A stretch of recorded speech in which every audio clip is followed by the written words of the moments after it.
Okay.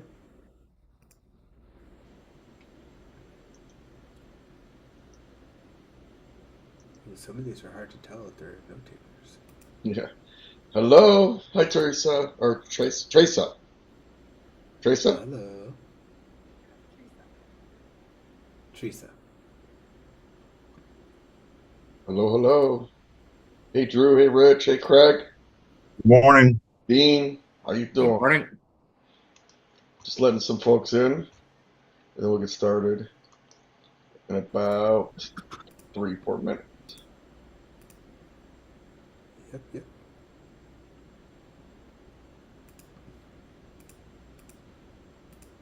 Anybody do anything fun over the holiday weekend? How about you, Drew? Just a little bit of lake time. Little lake So there? Yeah. yeah, that was fun. What The lake? What lake? keep Greers Ferry Lake. Hmm. It's up near Heber Springs and Greers Ferry, and a little bit northeast of Little Rock. Okay. A little town of about Of six about thousand six people. 6,000 people. It's people. nice. What was that?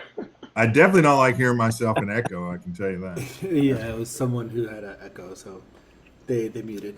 It's all good. Just gonna start in a couple of minutes. I'm just making sure my note taker is in here so we can keep this. Okay. While we're waiting to get started, go ahead and put your information in chat. When I do these roundtables and masterminds, it's for us to kind of learn from each other and talk about strategic things that worked or didn't work. Talk about tools, ideas, strategies, all that stuff. So please keep that in mind when we're thinking about these things. It's I don't have like the whole like let's have a presenter today and then listen to him or her for 30 minutes, which to me is a whole nother format, right? It's like a fireside chat. But if people say, well, I work here and here's how we helped out my company, that becomes kind of self promoting. And then if everybody's doing it, then it's going to turn into a commercial for everybody. And no one's going to want to come back. So please feel free to do that with each other offline by going, hey, Tammy, hey, David, I saw that you were talked about this or that. Let's have a one-on-one if it makes sense. Does that make sense, everybody? Yep. Yep. Uh, Hey, I, I I'm hate having, cutting people off. can So you guys hear me? what? Can you hear me? Yes, correct. Okay, good. Speakers weren't working. I'm back. Sorry about that. Yeah, we're just letting everybody in. I usually put my all my contact information in chat. Like this is my digital twin, my Calendly, my LinkedIn. So keep that in mind. It's like don't just put Craig Murray. Some people are like, what? Okay, who are you? What do you do? Why are you here? That's the stuff you want to put in this thing. If you look at our Daniel and mine, Daniel's my director of client success and kind of my go-to-market automation engineer as well.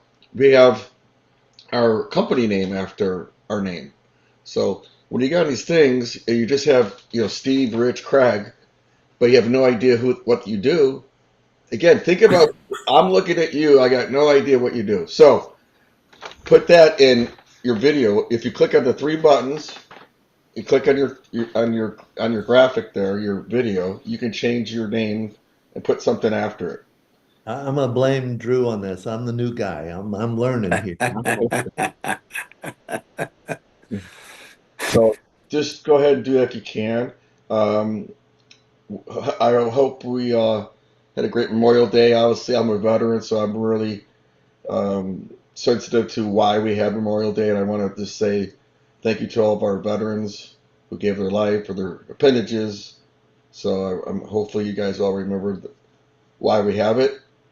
So hopefully you had a great weekend and relaxed a little bit. And so we're going to kind of get started today. Um, I wanted to talk about digital twins. Has anyone out here started their digital twin so that they can have um, other people that kind of start talking with them. I set up mine on Delphi AI, and it's in the chat there. But I took all my information about everything that I've done, all the videos, and you can either call it or chat with it. It's amazing. Especially if you're a consultant and you want to sell your time, which I don't do that really, but you can say, hey, talk to a digital AI, it's $100 an hour, or talk to Holly live, and it's 1,000 an hour. So, Holly, why don't you tell us kind of who you are, what you do? Remember, just don't make it a commercial, but tell us what you've done on the digital twin side. Hi. Hi. This is my first time here, and I just moved yesterday, so I'm a little bit wobbly, but I'm pleased to be here. I have set up, I've really set up for my coaching practice. I fed everything in, and I now have created something that I think duplicates my normal coaching. I do transformational coaching, so my work is what I call guided. So I can't do that part with AI, which is, why you should pay me a lot of money and not just my AI twin. But I think that this is a game changer for everybody. About 50% maybe of the coaching work that I do, I'm saying the same thing to people every time. Yeah. And I'm trying to give people a very comprehensive experience. And, because the transformational wealth coaching that I do encompasses life coaching, business coaching, and then also this sort of ephemeral thing where let's clear out the trauma that you've been working with since you were 6 years old. So it's that last part that's much harder to do using a digital twin, but everything else, there's a lot of stuff. I've been coaching, this is my 12th year. So there's a lot that I was just able to upload from articles I've written, LinkedIn posts that I've done, books that I've written. And once you data dump that into your digital twin, you can get something that is, and then also your voice. So all the articles and the books, I've written them, so it's my voice, and that's made a huge difference. You know anybody's using like a video? I didn't do the video twin because I think it might. I don't know which one I would use, but I don't know if it's kind of creepy too to talk to a fake Michael video. We're going to get there, and it's going to be really good. But for right now, yes, for me, with the digital version of myself that I built was on ChatGPT. And I think that that's been immensely helpful. It's actually coached me. I've never met a coach that can do what I do. So I use it for myself. And that's made a big difference as well. I actually have my daughter helping me. She just graduated college. I'm like, please don't interrupt me every 20 minutes about a question because I love her, but it's good. Actually, I'm like, this is good for onboarding too. It's like, what do you do? Well, ask my digital twin first. So it's like the whole thing with when I was in recruitment tech. Like there's a hire you company that you basically interview on video so that you can decide within seconds whether you want to interview this person or not. So it's time displacement. So if you can have things where you can automate it and keep the human part human still, that's what I love about it. Pat, go ahead. Yeah, hi everyone. I was in Brazil doing a speech to about 80 CEOs a while ago, and I actually used Agent to create an avatar of me and gave us the opening of my speech in Brazilian Portuguese. And it got, the lip sync, even the sound of my voice, everything was perfect. And the audience were like, this It, is tra- it spot on. transferred your voice to Portuguese in real time. Yeah, it actually sounded like me. It wasn't just some kind of clone of me. It was, Yeah. I really thought it was me. And then, of course, that was a few months ago, and now it's kind of improved even more. So you can get this real-time interactive aspect in any language. What platform was it? That was HeyGen, but Okay. now OpenAI have just come out with this real-time to voice kind of interaction where you can basically interact with anyone or any kind of document in real time in any language, which is getting pretty powerful for all kinds of applications and use cases. It's the best one you recommend is what? Which one? Well, I think they're all kind of like competing with each other. I mean, I used HeyGen for this Portuguese speech, or this Brazilian speech, but then I started playing around with this new ChatGPT real-time to voice synchronization, because that actually allows you to interact live with documents. So you can have interactive discussions with humans and documents at the same time, Huh. which is Okay. getting pretty empowering. Did you learn what oi to the bem means? Sorry? Do you know what oi to the bem? You know what that means? Tudo bem. Muito Muito bem. prazer. Look at Yeah, it. that I lost Brazil. To the Yeah, bem. that's the bomb. Yeah, that's, Legal. it's like hola, como está? You gotta, Uh-huh. that one. Uh-huh. And then when you say oi, Já foi. then you say to the bomb. Uh-huh. Boa. That means good. So I'm a Brazilian jiu-jitsu black belt, so I know a little bit of Portuguese, but it's more of a choke Good stuff. than voice. Who else wants to kind of talk about some tech that they liked and they really want to like give us some information? How about who have I not met? Lee Jesu? Yes. Hi, everybody. My name is Lee J, and I run a satellite company. And when we talk about a digital twin, that remind me the news I recently read that Meta is going to fire a lot of people after they are trained AI to take their places. So that's kind of scary in some sense. So I want to know what you think about that. Well, yeah, I think you definitely got to take what could be repeatable and scalable in AI, right? And come up with other ideas. Like, I mean, even in my thing where I do lead generation, I do like email and LinkedIn automation, roundtables and mastermind stuff like that. I can't just be, hey, I just do lead generation. You can see here, even I changed my name to GTM Full Throttle versus just doing kind of automation. So be strategic versus being something that can be replaced by. There's always going to be humans that are needed to make decisions or talk to other humans. Lance, go ahead. Yeah, Michael, two things. I took a course just for Christmas about building your own digital clone. Like within 72 hours, everyone on the course had a talking, walking, well, not walking.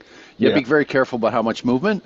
But yeah, it was amazing to me to see, like, some people kept at it for a few more days and built, like, a wicked clone. Like, it was unbelievable. And about a year ago, the lip sync was really screwy. Now it's like yeah. I'd say 95% there. The other thing I wanted to bring up, agentic AI. There's a lot of like Claude co-working, if anyone's seen that yet, where it's got agents on the back end, so you can give Claude co-work like 5 or 6 instructions, open up a tab, and like having an assistant, it'll first scrape this list, then do this with the list, then build that with the list. And so you can give it complex commands.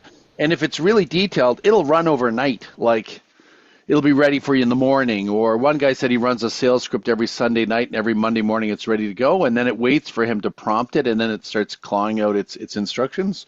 Anyway, something cool because I think that's going to impact, if it hasn't already, an awful lot of outbound sales, outbound communications, marketing. Recruiters are getting hammered with it. I'm a recruiter, so we get all this stuff in our inbox of like, hey, we can agentify your workflow and take the grind out of the back end. And third, final comment was voice calls from clones. I got one the other day that was probably the best one I've had in 6 months.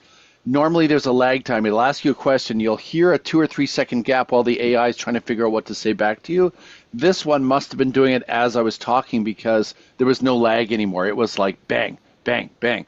So I usually on the second or third question, I'll say, hey, curious, is this an AI-driven outbound sales call? And the AI will say, oh, it's amazing you figured that out, right? And they just keep the conversation going. So the tools are getting better, faster, smarter, clever, so Well, on. my kids built one to call me every 10 minutes asking me for money, so I think that was genius. Excellent. Haley, Yeah, I just want to make a quick comment in response to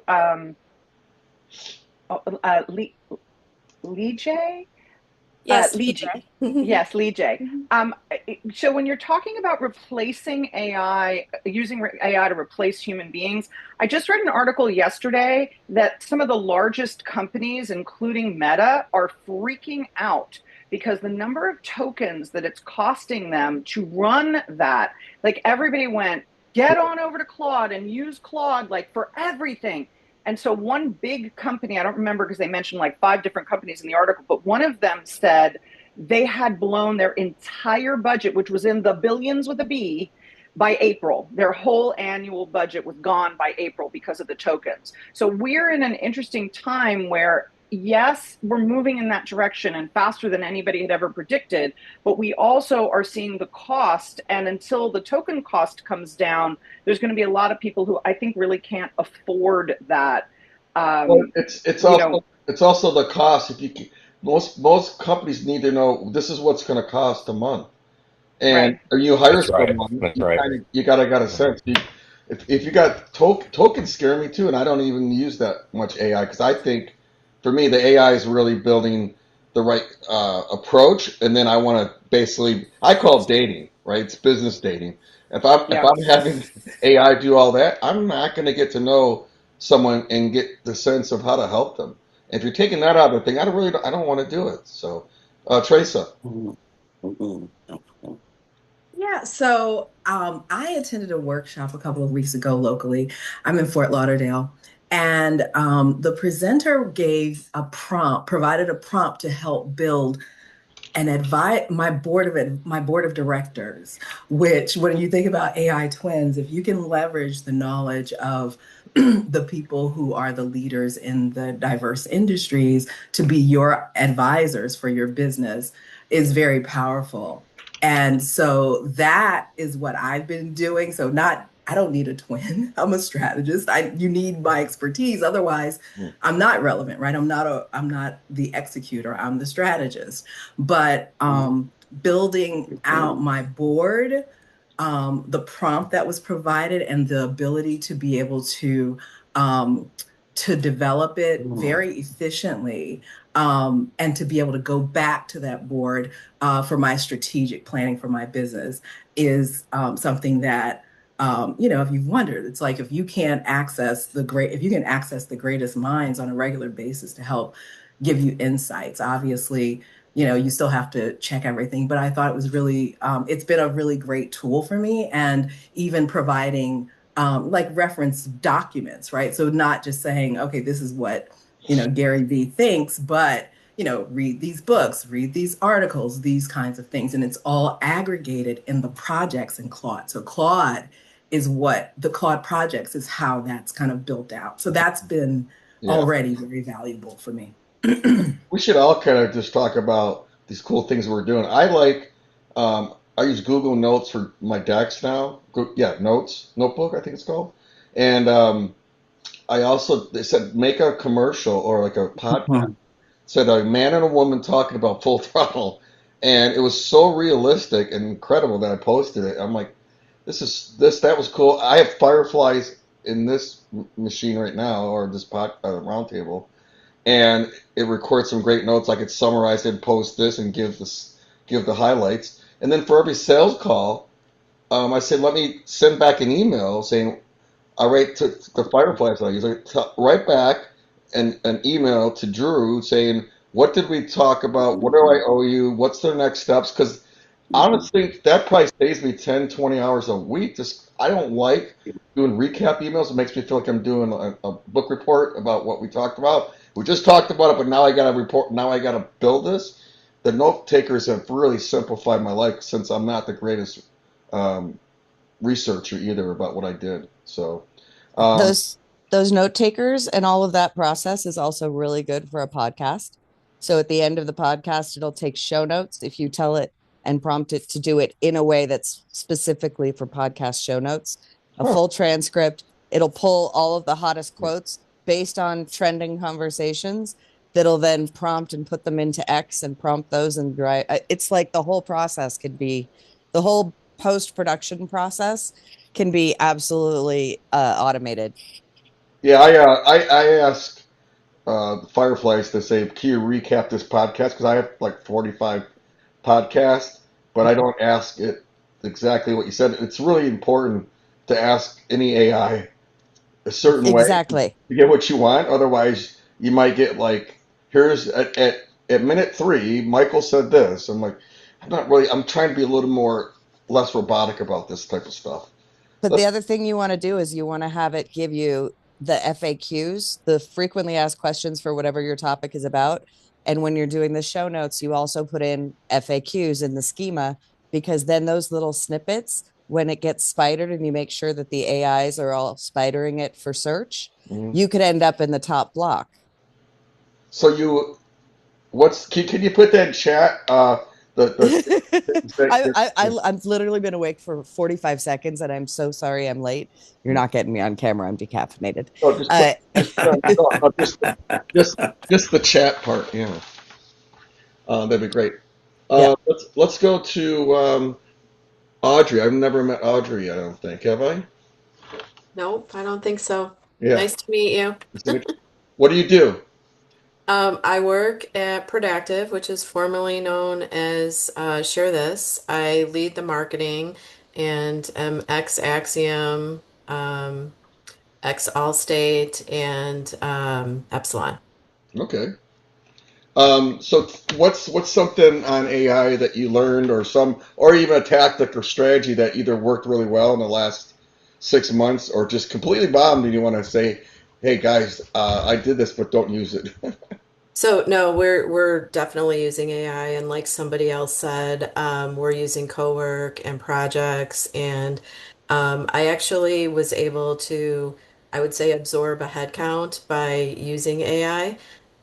We completely developed like a marketing operating system and was able to upload that through cowork. So Claude like remembers everything in that operating system and is able to even do things like board decks for us and things like that.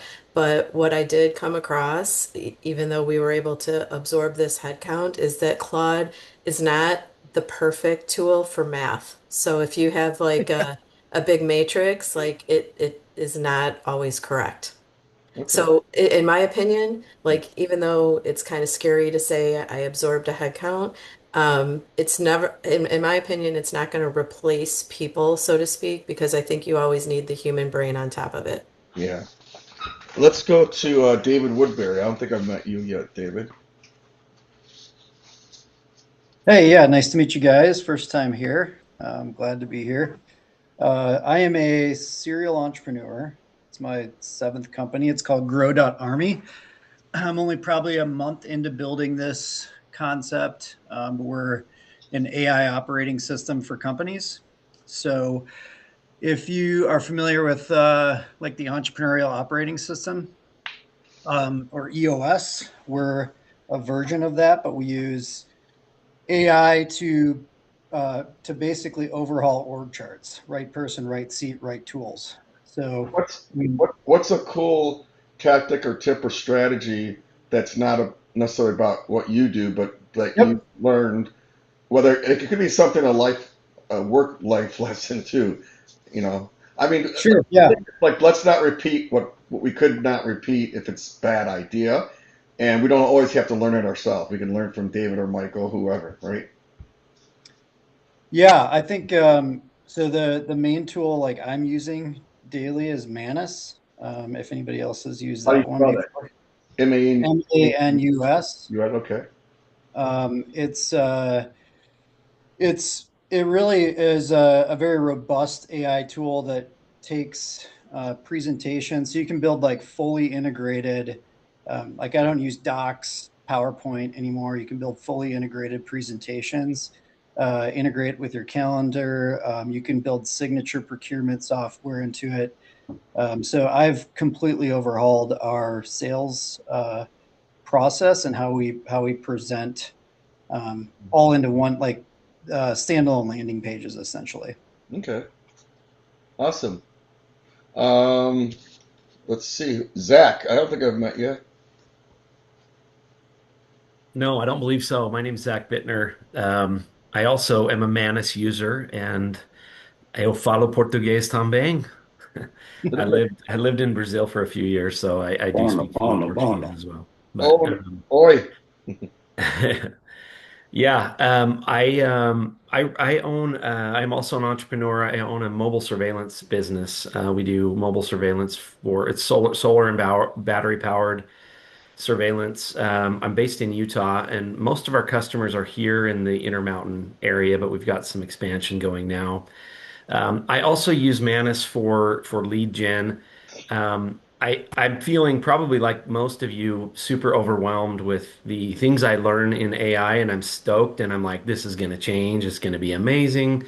And then something else releases, and then Yeah. it's just this nonstop cycle of trying to stay current with what's available. I use Manus to pull permit data.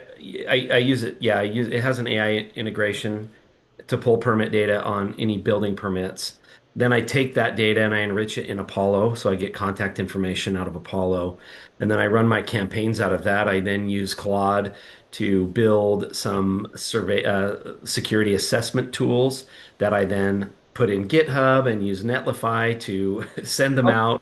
It sounds like So you use a lot of tools to get things done here, it's right? a lot of tools. I would love to do it all in Manus, but David can probably speak to this. It gets spendy quick, and your credits, man, they just fly out the door. So I'm always like at the end of the month, like, well, I can't do that thing because I don't have enough credits to do it. The best thing to do is just get somebody on a call. I mean, if you think about like the strategy I do to get you guys on the call, right? It's let's all go talk together, and hopefully we can get some sort of relationship. Everybody tries to get really cute with AI. I saw that you did this, and congrats on the funding. How many messages am I going to get? Like, congrats on this. Saw your scuba dive, whatever. Right. Like, but hey, I want you on my podcast, Zach. Do you have time to chat with you? It's about leadership and AI. Yeah. Simple as that. I have 15 Zoom calls today from doing it. Yeah. And same thing with the podcast. I mean, the roundtable. Hey, I want you on my roundtable. Think about what's in it for them. You don't need me to do like this roundtable and for you guys to be successful. I'm giving you tips and tactics, and hopefully all you guys are doing it. Like what is going to get someone to open the door so you can talk, and that's really just giving them saying podcast or roundtable. Say you don't want to do either one. Hey, are you going to Inbound in July? I wanted to see if you're going to go to that conference. What do you have any background on that? Opinion-based questions. Great idea. Other thing would be look at other events on LinkedIn, conferences. Hey, are you I saw that you're attending. I saw that you're exhibiting. Those are things that are like you're gonna probably answer, but I see that you skied for the Army or whatever it is. It's a little bit like I pulled your information from chat and then I put it in this and then I got cutesy with that and then I sent it on Apollo. I use Apollo, Linked Helper, and all these tools, but it's the question that you ask. Are you asking? Are you giving? Are you asking for their opinion or are you telling them? I Yeah. mean, just think about if you're ever single and if you talk about yourself the whole time, the girl is going to run, right? Yeah. So, same thing, like any type of dating relationship, which is what business is, business dating, make it about them. And there's a lot of questions, right? Like you get into even these podcasts, and I go on these podcasts, and the guy just goes down the line. I'm like, maybe you want to build on my last response to make it more conversational, you know? So that's all my opinion there. Adrian, are you ready to come on camera now? She's on mute. I think that's how you pronounce her name. Yes, it's Adrian. I'm sorry. You can ask Hallie. It's 8 o'clock in the morning here at 8:29. I am not camera ready. I did not know this was a camera ready thing. Otherwise, I would put it in my calendar. The alarm would go off an hour earlier. Which is too bad because she's prettier than even her picture. Oh, thank you so much, darling. Okay, so here's my suggestion for everyone while you're experimenting and while you're building this out, and especially for you with pulling the permit data. Here's your suggestion to not burn through the tokens. So you can go buy just a good RAM. I mean, I got on back market, I got a MacBook Pro that was originally $6,000 and I got it for like 1,800 bucks. So it's a good enough Mac to run everything. You run Olama locally and you download. Claude released like their full thing, and you can download all of those different models. They're all in GitHub. You can get them all and you run it locally. But the key thing to save your spend for when you are using tokens, you set up each one of your agents with their own Apple ID and you give them their own persona completely. use bill.com, and then you set them up with a virtual credit card, and it will limit the number of credits. You can give them a budget every month, and that way you're not surprised with a $2,000 bill. But when you're building out all of these systems, you can build them all locally and you're not spending any credits. It is slower, it's not cloud-based, but it's also completely private. So nobody can steal it, nobody can break into it. But everything that you just said to do about pulling permit data and doing all of those other things, you can do almost all of that locally except the Apollo stuff. And you will cut your token use by 99%. Yeah, And then when you I have Apollo since 5 years ago, so I have like the grandfather pricing. yeah, So if you yeah. ever need that, let me know. Go ahead. Oh, awesome. And that's what I love about AppSumo. So I will buy, it is a risk, Yeah. so sometimes they don't go, but I'm an AppSumo ambassador. So Yeah. I get things early. I know what's coming early, and I'll buy the top tier because I'm a plus. It means if they go out of business in a year, I can still get a refund. Oh, nice. Yeah, I've used AppSumo for some stuff. There's a thing called TidyCal. That's one of theirs, Yep. and It's it's pretty awesome. good. Yeah, it's $30 lifetime for like a county thing. So But Pat, but the token usage, piping everything through bill.com yeah, and giving each AI agent their own API key linked to that credit card, that's how you can make sure they don't go off the rails and start, mining Bitcoin. gotcha. Awesome. Pat, go ahead.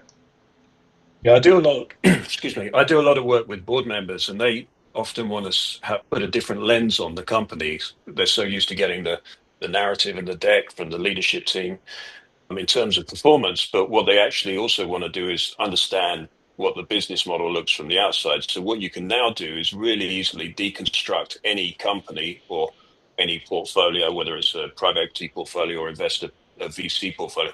You can deconstruct that from the outside in using ChatGPT, for example, with a few simple prompts, and you can get pretty much to between 50 and 80% of how that company actually operates, and then also cross-reference that with its competitors, with tech curves that are impacting the business model. You can do all of that in about 10, 15 minutes now. And that gives you a very, very different set of questions to be able to ask the leadership team to find out if they're actually on top of things. And if anyone wants to know more about this, they can kind of ping me or reach out to me separately. I'm happy to have a chat. Does everybody have their information in the chat? Hopefully, yeah. Okay. I haven't had mine yet. Okay. How about Jed? Jed, how you doing, Jed? You're good, thanks, Michael. Tell us a It's little my bit. first time. Tell us a little bit about why you're here. Well, Drew kindly extended the invite. Drew May. We worked together for a long time at Axiom. When Drew was leading sales and I was leading marketing, and so it's fascinating to hear this. I left Axiom about 2 years ago, and I've been doing a little bit of leadership development and coaching, but a lot of work consulting with companies on go-to-market strategies. And although I think I'm probably in the bottom third in terms of expertise on this call, specifically around AI at least, but I have been using it a tremendous amount, increasingly so, and can just each day I'm surprised how much better it's getting. It feels, and I would say that in the last year, I've probably been able to double my workload, or efficiency. I felt a definite tipping point from just using AI to bring information together to actually not giving AI full control, but asking it to do what I would do and then really investigating from that. But of course, there is definitely, I'm sure everyone still sees it, false positives and gaps in it. Hallucinations, right? Yeah, and I guess on a lighter-hearted note, I witnessed my 20-year-old son is a pain in the backside, but he's a lot smarter than me, and he's studying law and all those things combine at 20 years to make it very painful. But it's very amusing when he tries to wrestle with AI, and he's quite kind of he's got a very good sense of humor, and he kind of has arguments with AI, and I've even witnessed him changing his accent, changing to speak in with a Scottish. I'm not Scottish. I'm from Newcastle, nearly Scotland. But he'll change accents, and AI will follow it, and then he'll challenge AI to say, "Why are you doing that?" and it kind of freaks out. But to the point that was made earlier, I can't remember the gentleman who made the point. It's around that latency. It's freakish just how close it's getting. Yeah, that's awesome. So I'm not sure anything I said there really helped anyone this time around, but Yeah, you gave us the code for the nuclear arms. That's great. How about Terry? Good morning, all.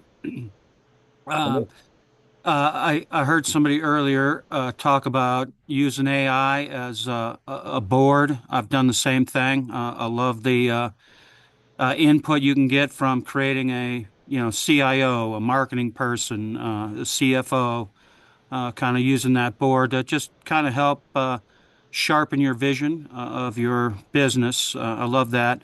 But look, I'm just a technology agent. I've been around for a long time. I'm doing right now. We do a lot of e-waste as new AI gears coming in. That's what we do. But I wanted to point out I've been using a platform called Super AGI for those marketers. It is Zoom info, so I think they claim 450 million contacts in this thing. It does the sequencing. It does my dialer. It is the CRM tool. So I've been a long time Apollo user. I moved over to the Super AGI. Really love that tool in terms of how I can use it for marketing. Is it owned by? It's Is it owned by Zoom, the CRM company? I don't think so. I think it's kind of an independent company. Most of the folks that I'm dealing with are out of India, so I'm kind of assuming it might be based there. Okay. But just a really great tool. I've been using it now for close to a year, and just really like the ease of use. And again, it was fairly cheap. I spent $360 for the year, and again, I've had it close to a year, and I'm doing, I don't know, close to 1,000 contacts a month out of the thing, and I still haven't ran out of tokens yet. So, for those of you that are trying to find a good tool for marketing, Super AGI seems to be a great one for me. Thank you, thank you. Okay, how about I haven't talked to Scott McClary, I don't think ever. Hey, Michael, nice to meet you. Nice to meet you. Yeah, I run a company called Eclipse, and we focus on loyalty. And we're made up of about 26 consultants. And so we're a consulting agency. And basically, what we do is we help companies that either want to get into loyalty or want to advance their programs. And what we found through AI is the first, we kind of put together a three-stage strategy in the sense that we identify using our experience from our team what accounts are most likely to have some impact. And then we run what we call a buyer report through a company called Sales Sleuth. And that gives us a complete understanding of that client's buying behavior, who's the buyers, competitive intelligence, where they stand in the process, and then it scores everything. We found that to be pretty useful. But then it also identifies the business problem that that company's having. And then we run our own proprietary uh, AI reports to put together value propositions that are all related to loyalty and the client that we're working with. So we take that. We've had pretty good success with that in driving new opportunities and opening up new doors.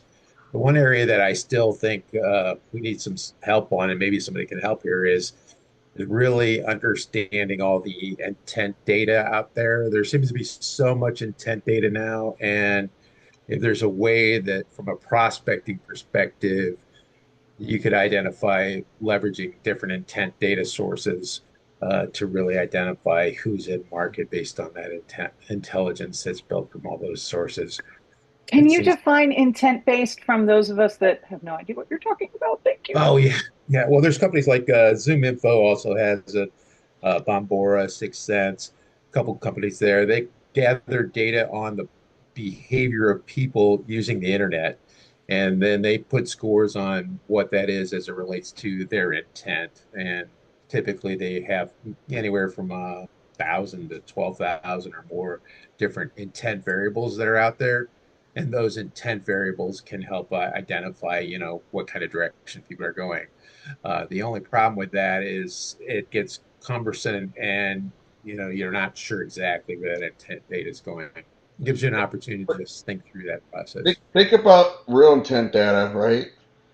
I mean, I use Bambara through Apollo, but the real intent data to me is I see that you're speaking somewhere. I see that you're attending somewhere. I see that you registered somewhere. I mean, that's to me, it's like signal data or intent data, or you're exhibiting somewhere. So I, I've never had good luck just separating intent data from a CRM or a lead gen company. It's Mm-hmm. never done that. Never done well. But Yeah. I'm always hoping some of these Yeah. signals that It they would. are good. Yeah. Yeah, ideally, I was hoping that maybe we had some insights on this team where it worked well. So if anybody's Yeah. got good insights around where they've had success leveraging intent data, that'd be kind of interesting to know. So, Yeah. so yeah, so we focus solely on loyalty, and so we help companies, either on the vendor side that have platforms that they want to get introduced into the market, or we work with a company that's running a program that may be in trouble. And all of our consultants are very experienced former CMOs and things like that that have practical loyalty experience.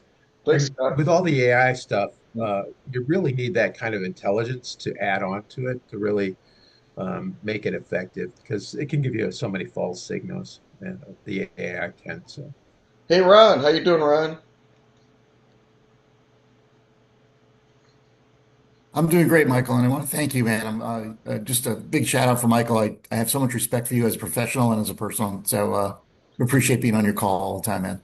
Thanks, brother. Tell us a little bit about what you've learned, technical wise or tactic wise or strategy wise in the last 6 months that you're like pretty like, oh, this is massively helpful or really waste of time.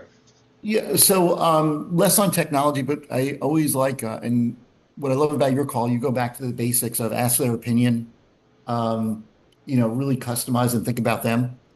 And so I always go back to find something that is really unique to them. You may or may not agree, and always ask for their opinion. That's always been my most effective marketing campaigns, as opposed to saying, "Hey, are you interested in this?" I put out a piece of content and say, "Hey, we'd love you as a professional, as a sales professional. What are your thoughts on this video or this or that? Love to get your feedback." Hmm. And that gets the most engagement. So that really just complements the things you talk about. And regardless of the tools, I use Constant Contact, which is just a, whatever, middle of the road email marketing thing. Um, and always the best results when it's really customized and ask their opinion. Has anybody played around with LinkedIn? I think it's definitely the LinkedIn Messenger. I don't know if it's in Sales Navigator, but you can actually leave a voice note like you would in Apple messaging. But I started doing that years ago, and it just kind of gives you a different, human touch to your messages back. So has anybody tried doing that? No. There's a button, record note. Try that. Give yourself a little more difference. Sometimes when you do video back, like Loom and all these things, it's a little canned and a little forced, but a little quick message is good. I've actually used a company that's called, let's see, what's it called? Flow? No, Whisper Flow. WISPR Flow, and it's like a talk to text, but it's really precise. So that's also saved me from type. I don't type as much as I used to anymore. So if you're really kind of getting tired of using the keyboard for input, think about the keyboard into a computer with AI now. Why are we using the keyboard as much? So it's almost like a Alexa quality translation, but it just puts it in a text format. So that's something that I really liked as well. Tammy, how you doing, Tammy? I'm great, thanks. Morning. Good morning. So tell us a little bit about why you joined, and then a tool or tip or strategy or it could be AI or it could be anything, but that worked for you in the last 6 months.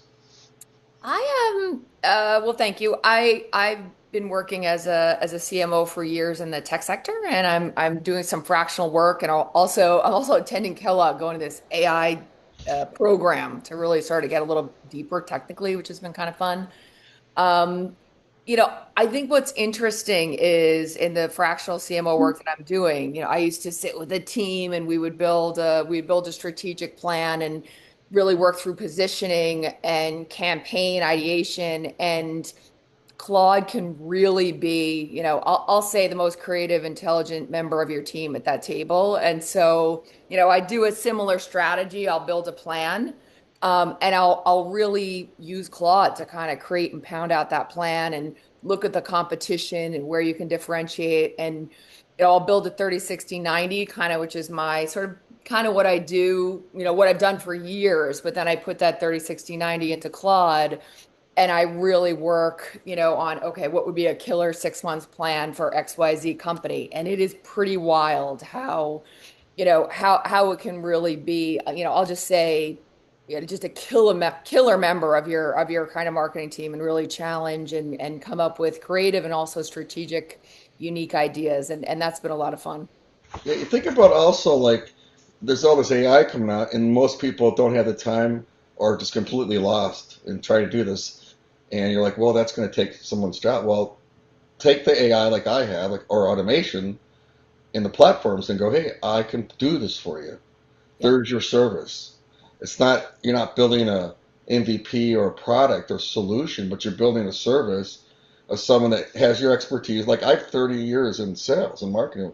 That with my automation with AI is something people can't do. That's the same thing you can do when you hang your hat in your own shingle is find something that's repeatable and scalable, not just your hours, and then use AI and other tools that you could basically package up. Like I private label or white label some of this stuff, and they don't need to know what I use. They can think it's me, my products and solutions, but I'm still doing it for them. And then you got to figure out like, okay, if you hired a sales development rep or a full-time go-to-market person, what would it cost you? And it's going to cost them a lot more to use that than just someone like me or someone like Tammy, whatever it is. So there's ways to make money without working for someone else or building something. I mean, Claude obviously could build a lot of products, and my friend is using a hell of it, but it takes a lot of time still to figure out how to make it work and it does break sometimes because it's going out and pulling APIs and data from other places. And then you got the token issue, which would drive me nuts. So it's about 11:50 here. Anybody want to go that I haven't called on? Hey, this is Craig. It sounds like I should announce the Axiom alumni. I was at Axiom working with Drew May. Drew May invited me here, and thanks for including me. Thinking about all this from we're in the marketing services data CRM world. Thinking about this from the consumer point of view, we all are consumers. Ask everybody probably a year ago, what's your experience relative to finding your next favorite product, whatever you're looking for in terms of a consumer product. From a year ago to today, most people are starting with chat or whatever the tool is. Where can I find the best or the cheapest or the closest relative to whatever your product need is? It's interesting, our clients that are spending, millions of dollars in paid search, those results are dropping big because the AI bot or your site is not optimized for the AI bots. So if you're not thinking about AI relative to how a consumer finds you, those results are going to continue to go down. And relative to the commentary on loyalty, and I totally get it. I'm that brand's best customer in their loyalty program. But when I for a product and I did it in chat and you didn't come up, what behavior does it change? And all of a sudden I'm in a competitor store. So we need to really be thinking about how AI is driving those decisions at point of sale. Hey, Craig, where are you at now? The company called Bridgetree, small, $140 million in revenue, 150 some odd employees, but marketing services, data, CRM. Most of my clients have been in the 35 plus years have been doing this, ask Drew, mostly on the consumer B2C side. Okay. Who hasn't gone? Dean. I don't think have I met you, Dean? We met in Vancouver, sir. Okay. Tell us a little. I've never been to Vancouver. Oh, really? No. I apologize. I thought that you and I had met in Vancouver not too long ago. No. So Maybe first it off, was Michael's digital clone was there. it could have been because it was the Web Summit. So either that or there was a little bit too much alcohol. But I'm getting a lot of complaints that my digital twin has been really too flirty. That's really annoying. So first off, very shy otherwise. Craig, I completely agree with you. Everybody has to look at what AI looks at for marketing. Everybody's becoming invisible. Now that's to go into, I own, it's called I Refer Club. We are a GEO search engine for businesses. I've created it more for small businesses and the non-brick and mortar. We have GEO and REG technology. My software is actually partially AI. I call her Caitlin. Sometimes I yell at Caitlin. Sometimes she yells at me. So what's something that failed miserably in the last 6 months? You like don't hit everybody. Don't do this approach. I focused on one AI and realized that all of them think a little differently. Mm-hmm. So what I've learned is I use Gemini, Claude, and ChatGPT, and I put them against each other. And the one thing I did learn is Claude's actually really good at forecasting 6 months away from where you are right now. Mm-hmm. You just have to ask it the specific questions, and then you give it to ChatGPT the same question and give it the answer. It'll completely give you a different one, and then you give it back to Claude again and say you were wrong. And then it contradicts what it says, but then will argue that it was right about certain things. And then that's where you know that that's on the right track. Awesome. That's interesting. Well, I'm going to give you guys some time back in the day because I have to get prepped for the next. Hang on 30 seconds, please, and thank you. Yep. You guys, I've just gone in and connected with almost all of you on LinkedIn, certainly everybody who posted. Half of you are wasting your real estate. Your most important real estate is the banner up at the top. Yep. And I hate seeing them blank. Me when I too. see them and there's like nothing really there, it is the place where your message, your core message belongs. And it is the place where people are going to see as soon as they go to your profile. It's the thing they see. So make sure you're using it to your advantage. Very important. Yeah, I'll put mine in here just so you guys can see it. But she's, 100% right. I mean, if you look at people, don't put a background, and then look at my headline in mine. GTM expert. I produce repeatable, scalable, go-to-market, 25 years experience, Air Force vet. Just give some color to who you are. Don't put VP of sales. Your headline is not your title anymore. Your headline is the thing that you are doing. You guys can go to my LinkedIn and it's up at the top. I think I was the second person to put it in, but you'll see what I'm talking about. There's a crawl banner with all of my media. There's a great picture. It says what I do. And then your headline, change it from your title to what you do. Because the first 12 characters or so, if somebody searches on you, that's what they see is your name and the first 12 characters or so of your headline. So make sure it counts. And make sure your picture is well lit. Don't put one like, with a tuxedo and your wife. I mean, come on.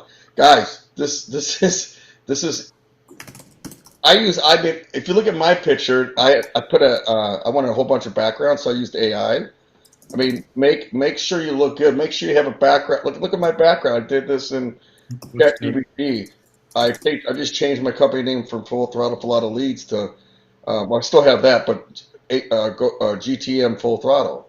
It's like and make sure that your picture is 80% your head, because it is approximately the size of the nail of your thumb when they see it, when they first see it. So you need 80% of your head in that image. And don't in your profile.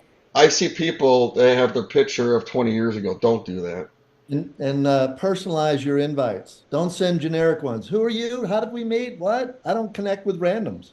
Well, actually, the invite thing, I don't put it like, "Hey, I just want to." Yeah, don't generic it, but I don't on the invites for LinkedIn because I do this for a living. I don't put a message. Hey, I thought I'd I connect. don't either. I don't either. And it's better not to because it's very hard to find them. LinkedIn does not do a good job with this. Yeah, So you can people can check out your profile. They can see if you've done it right. They can see already whether they're, or am I interested in looking at this person's profile from what it says in that first few characters. So don't send a message. Don't bother personalizing it because if you've got more than about two requests, it's almost impossible to see what's this person saying and to go to it. They make it very difficult. yeah, Well, to me, maybe that's another subject for another call. To me, it's like more is not better. It's quality over quantity, and I would think that anytime I'm sending out an invite, somebody I've met or had a interaction with, I want to personalize, contextualize it. Oh yeah, I remember that guy. Absolutely connect.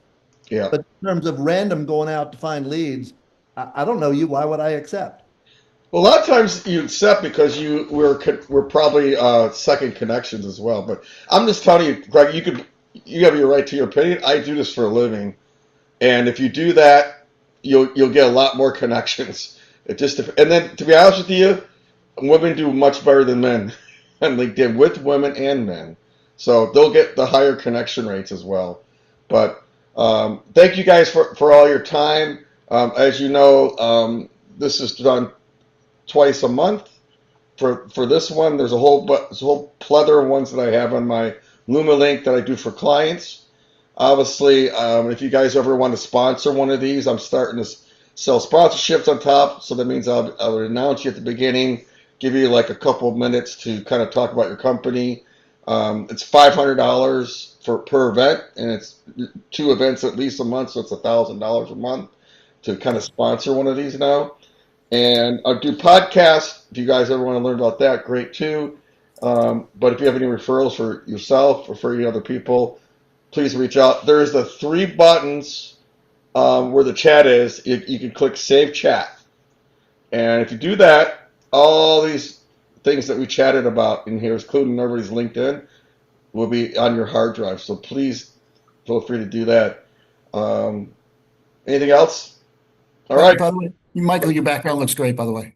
Thanks. Appreciate it. Looks Thanks, good. everybody. If you guys want to be complimented, you get affirmation, ask Ron. He's the best at it. Oh. All right, guys. Take care. Have a great day. Have a great week. Bye. Right.